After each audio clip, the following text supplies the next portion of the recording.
Les jeux sur mobile, c'est plus comme avant. On n'est plus à l'âge d'or des Clash of Clans, Clash Royale, Boom Beach Prime. Non, maintenant on est sur des jeux de plus en plus bizarres avec des graphismes de plus en plus éclatés. Bon, par contre, avant de commencer, vous croyez vraiment que je vous vois pas tous ceux qui reviennent sur mes vidéos sans s'abonner? Genre, franchement, je sais pas ce que vous attendez. Sérieusement, on dirait une ex toxique, elle revient vers vous à chaque fois, mais sans rien faire. Et d'ailleurs, vous l'avez peut-être vu aussi, mais j'ai changé ma bannière. Tout simplement parce que début juillet, je ferai mon face reveal, peu importe mon nombre d'abonnés. Et ça se fera en premier dans un live Twitch, puis sur Insta. Donc si vous voulez voir ma gueule en 4K en premier, allez vous abonner là-bas, tout est en description. Sur ce, commençons bien évidemment avec ce que j'appelle les jeux TikTok. En gros, ce sont tous les jeux que tu vas retrouver sous un film, une vidéo de Squeezie ou un extrait Twitch sur TikTok. Donc on est principalement sur des jeux satisfaisants pour bien avoir l'attention du spectateur. Et encore au début, j'ai envie de dire ça allait, c'était juste des bonhommes bleus qui traversent des portails. Et d'ailleurs, dans les pubs de ces jeux, ils adorent toujours prendre la pire décision possible pour bien te foutre la rage. Par la même occasion, on a eu droit au jeu avec les couteaux là qui tranchent je sais pas quoi. En gros, ils ont repris des concepts de gros jeux mobiles comme Subway Surfer ou Les Mignons, mais en nul à chier. Les graphismes sont absolument dégueulasses, il y a même pas de décor. J'étais bien sûr obligé d'en essayer quelques-uns pour me faire un avis. Et bon, j'avoue, il y a quand même des décors, mais les graphismes sont absolument horribles. Mais en fait, je pense le pire, c'est que le jeu est pratique, mais ils arrivent quand même à te rendre accro. Bon, déjà, dès que tu finis un niveau, t'as le système de récompense avec tu répares une ville, tu répares une maison, un truc comme ça. Après ça, j'ai envie de dire, c'est pas très nouveau dans les jeux mobiles. Mais ils utilisent aussi un autre truc pour te satisfaire. Ce sont bien sûr tous les choix de niveau CP que tu dois faire tout le long du niveau. Du genre, j'ai une armée de 4 soldats, faut-il que j'en rajoute 50 ou que je divise mon armée par 2. Donc là, je pense qu'on est à peu près à du niveau prépa maths bac plus 3. Enfin bref, tout ça pour dire que quand on y repense, il y a vraiment aucun avantage à jouer à ce genre de jeu. Parce que le jeu en soi est nul, il arrive quand même à te rendre addictif et en plus de ça, il y a des extensions payantes. Les développeurs ont quand même le culot de faire payer des gens pour jouer à ce genre de jeu. Enfin non, c'est vrai, c'est juste des trucs pour aller plus vite dans le jeu, mais ceux qui payent ça, mais expliquez-moi s'il vous plaît. Qu'est-ce qu'il y a? Tu veux faire de l'e-sport sur Bullet Army Run? T'as une compétition de mob control la semaine pro? Pour moi, ce genre de jeu devrait rester sous les vidéos de Cyprien sur TikTok, c'est tout. J'arrive pas à croire qu'il y a des millions de personnes, quand elles rentrent chez elles, elles lancent l'appli et c'est parti pour 3 heures. J'ai une théorie comme quoi les jeux sont tellement chauds qu'ils ont retourné le truc, ils mettent une vidéo de Cyprien à côté pour pas s'ennuyer. Bon, en tout cas, on n'est plus à l'époque de Clash of Clans où fallait attendre 15 jours pour une tour d'archer ou 30 jours pour un HDV. Parce que là, tout est fait pour que tu restes sur le jeu. Les niveaux durent pas plus de 30 secondes, t'as toujours des récompenses H24. Et franchement, c'est bien à l'image de notre génération où tout doit aller de plus en plus vite. C'est des jeux destinés aux joueurs qui kiffent la dopamine, se prendre des doses toutes les secondes comme ça. Mais bon, maintenant que le mouvement est lancé, qu'il y a de plus en plus de jeux et tout, j'ai envie de dire c'est inarrêtable. C'est surtout les joueurs que je plains moi, parce que vous avez genre littéralement rien à faire de mieux, genre rien. Je pense que même passer des heures sur TikTok, c'est plus utile que ça. Mais bref, maintenant l'objectif de ce genre de jeu, c'est de créer le truc le plus bizarre, le plus what the fuck possible. On a tellement atteint les bas-fonds qu'ils n'hésitent pas à s'allier au brainrot pour matrixer tous les gamins de 8 ans. Et c'est pareil, tous les jeux ASMR là, par pitié, arrêtez. Premier degré, ça me dégoûte, genre quel kiff tu prends même à jouer à ce genre de jeu. Je suis désolé, mais c'est vraiment juste dégoûtant. T'es là, tu scrolles juste sur tes réels, tu te tapes une pub d'un ongle incarné en 4K 60 FPS. Parce que c'est ça maintenant leur stratégie à tous les jeux mobiles, c'est tous les choquer. Ils font juste des pubs pour attirer ton attention, te choquer, et pour attirer ton attention, ils sont prêts à tout. Ça a commencé avec les pubs en mode level 1 voyou, puis level 50 boss. Souvent avec les énormes michtos qui préfèrent les level 50 mafia boss. Mais les jeux ne pouvaient bien sûr pas se contenter de ça. Franchement, je pense que j'ai même pas besoin de parler, juste je vous montre l'extrait et vous me dites.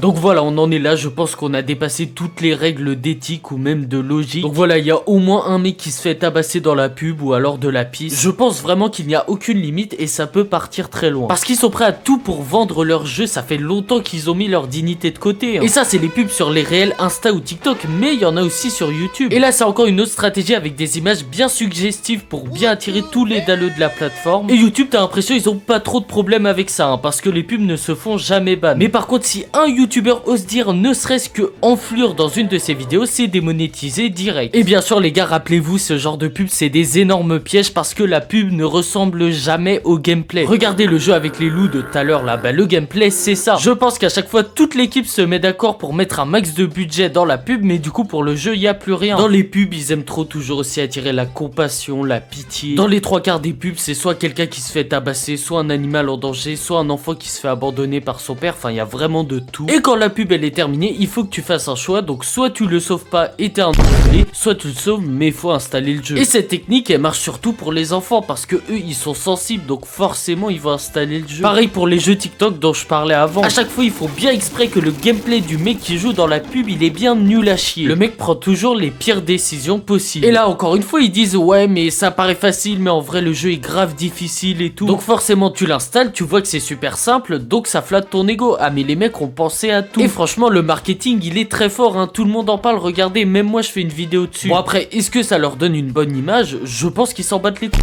tant qu'ils ont des téléchargements. En fait ce qui est chiant c'est que maintenant on néglige totalement la qualité du jeu. Maintenant tant que c'est un jeu satisfaisant et rapide ça passe crème. Du coup bah les développeurs ils s'en foutent totalement des graphismes. Parce que dans tous les cas il y a plein de gens qui vont le télécharger, donc pourquoi se faire chier? Et je pense que la principale cause de ce downfall du jeu mobile bah c'est TikTok. Comme je l'ai dit avant, il y a plein de jeux un petit peu satisfaisants qui ont été découverts grâce à TikTok. Tu vas jamais voir un TikToker mettre en dessous d'une vidéo de Squeezie un gameplay Plants vs Zombies ou Clash of Clans parce que le mec n'a pas envie d'avoir une rétention d'audience de moins 20%. Bref, du coup il y a eu plein d'autres jeux qui se sont lancés au même moment hein, parce qu'ils voulaient croquer eux aussi. Et franchement faut se dire quand même qu'ils doivent se mettre bien hein, entre les 30 pubs entre chaque niveau et le pay to win pour avancer dans le jeu. Je pense qu'ils pourraient au moins s'acheter une petite équipe de graphistes, ce serait pas mal. Bon sur ce j'étais obligé de vous faire une petite compilation des pires pubs que j'ai vues en faisant mes recherches. Il y a vraiment de tout, vous allez voir parfois c'est même des sujets sensibles, ils en ont rien à foutre. Et on commence sur ce avec le jeu qui doit avoir le plus de pubs bizarres et qui s'appelle Project Makeover. Bon après il y en a plein d'autres mais je vous laisse regarder ces masterclass.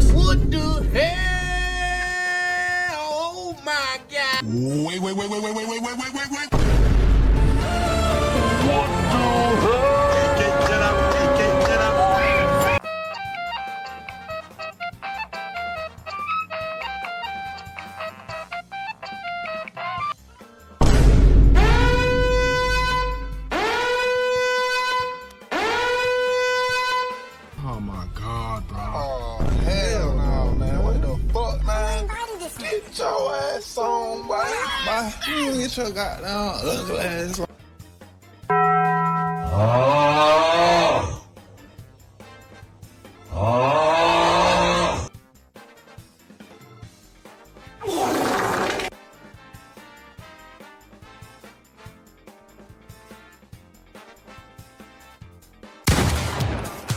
Enfin bref voilà tout ça pour dire que les jeux mobiles ça a bien glow down depuis des années. C'est de moins en moins beau, de moins en moins recherché, de plus en plus rapide. Et franchement quand tu vois les pubs tu vois à quel point les développeurs sont prêts à tout, ils sont désespérés. Ils ne savent même plus quoi inventer hein. Plus ça va moins les jeux ont de logique. Même si ça date les gars, branchez-vous sur des jeux comme Subway Surfer, Jetpack Joyride, Clash of Clans, Clash Royale, Brawl Stars, Plants vs Zombies. Que des énormes masterclass au final. Enfin bref n'hésitez pas à aller vous abonner sur Twitch et Insta, je vous ai déjà dit pourquoi en début de vidéo. Sur YouTube, bah écoutez, go rush les 50 000 abonnés les gars. Et sur ce, moi je vous dis à la prochaine pour une nouvelle vidéo et prenez soin de vous.